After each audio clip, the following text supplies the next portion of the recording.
Assalamualaikum warahmatullahi wabarakatuh. Perkenalkan, saya Nur Ati Khairiyah, guru SDN Kaliboto 1, calon guru penggerak angkatan 10. Dan berikut ini adalah Bapak Slamet Supriyadi MED sebagai fasilitator dan Bapak Dwi Sulistyo Nugroho SPD sebagai pengajar praktik. Dalam kesempatan kali ini, saya akan memaparkan koneksi antar materi, kesimpulan dan refleksi pemikiran Ki Hajar Dewantara. Adapun kerangka pembelajaran modul 1.1 diantaranya yaitu mulai dari diri, di mana kita melakukan sebuah refleksi diri sejauh mana kita mengenal dan memahami filosofi pendidikan Ki Hajar Dewantara. Yang kedua adalah eksplorasi konsep, yaitu untuk memahami pemikiran Ki Hajar Dewantara mengenai tujuan dan asas pendidikan serta menganalisis konsep-konsep pemikiran Ki Hajar Dewantara berdasarkan pengalaman pembelajaran yang berpihak pada murid. Yang ketiga adalah ruang kolaborasi, di mana kita berdiskusi bersama di ruang virtual bersama CGP untuk menemukanali nilai-nilai luhur kearifan budaya daerah asal yang relevan dengan pemikiran Ki Hajar Dewantara untuk menjadi penguat karakter murid sebagai individu sekaligus sebagai anggota masyarakat. Dan kemudian kita akan mempresentasikan hasil diskusi tersebut. Yang keempat, demonstrasi konseptual, di mana CGP mendesain strategi dalam mewujudkan pemikiran Ki Hajar Dewantara, yaitu pendidikan yang berpihak pada murid sesuai dengan konteks diri murid dan sosial budaya di daerah asalnya. Yang kelima, elaborasi pemahaman, di mana para CGP menuangkan berbagai pertanyaan mengenai materi refleksi filosofis pendidikan nasional untuk dibahas bersama instruktur. Dan yang keenam, koneksi antar materi. Para CGP membuat kesimpulan dan refleksi pengetahuan dan pengalaman baru yang telah dipelajari dari pemikiran KHD, serta meninjau kembali keseluruhan materi dari pembelajaran 1-6 dan membuat sebuah koneksi antar materi yang sudah dipelajari. Asas pendidikan menurut Ki Hajar Dewantara. Menurut Ki Hajar Dewantara, beliau membedakan kata pendidikan dan pengajaran untuk memahami arti dan tujuan pendidikan. Menurut Ki Hajar Dewantara, pendidikan merupakan tuntunan terhadap segala kekuatan kodrat yang dimiliki anak, agar ia mampu mencapai keselamatan dan kebahagiaan yang setinggi-tingginya, baik sebagai seorang manusia maupun sebagai anggota masyarakat. Sedangkan pengajaran menurut Ki Hajar Dewantara adalah bagian dari pendidikan, di mana terjadinya proses pendidikan dalam memberi ilmu atau berfaedah untuk kecakapan hidup anak secara lahir dan batin. Yang pertama, sistem Among. Guru mendidik dengan pola momong, ngomong, asah, asih, dan asuh. Yang kedua, kodrat alam dan zaman. Guru mendidik dengan memperhatikan minat dan bakat murid serta selaras dengan perubahan zaman. Yang ketiga, trikon.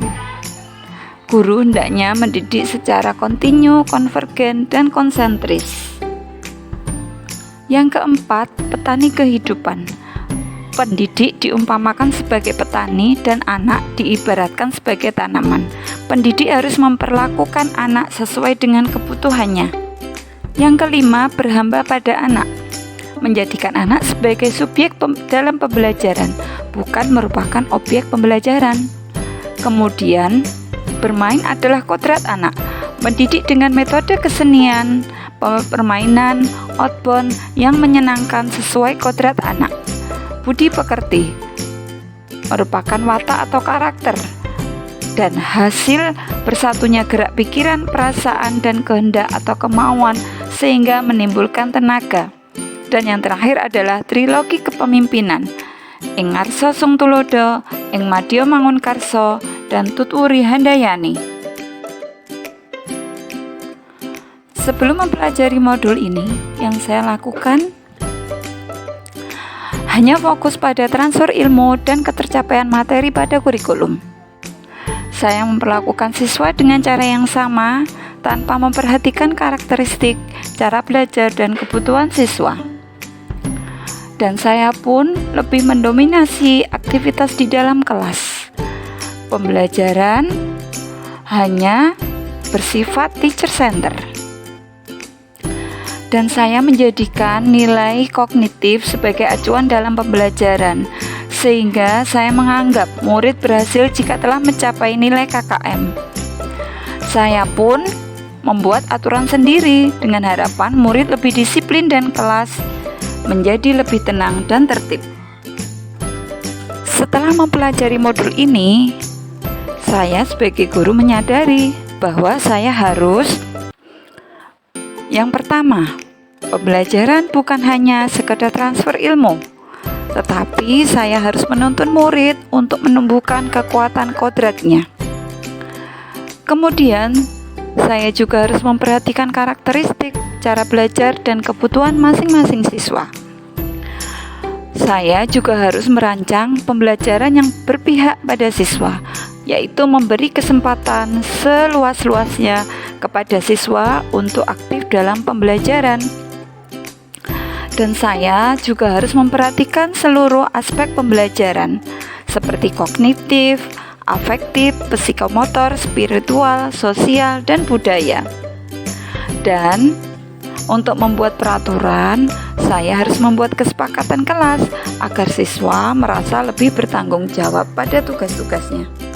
Untuk memperbaiki pembelajaran yang saya lakukan di kelas, saya akan menerapkan beberapa strategi yang sesuai dengan pemikiran Ki Hajar Dewantara, yaitu mengenali dan memahami karakteristik murid. Kemudian menggunakan metode pembelajaran yang bervariatif, inovatif, dan kreatif.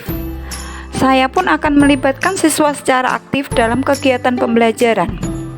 Dan saya akan merancang pembelajaran yang menyesuaikan kodrat alam dan kodrat zaman siswa. Dan merancang pembelajaran yang tidak hanya fokus pada aspek kognitif saja.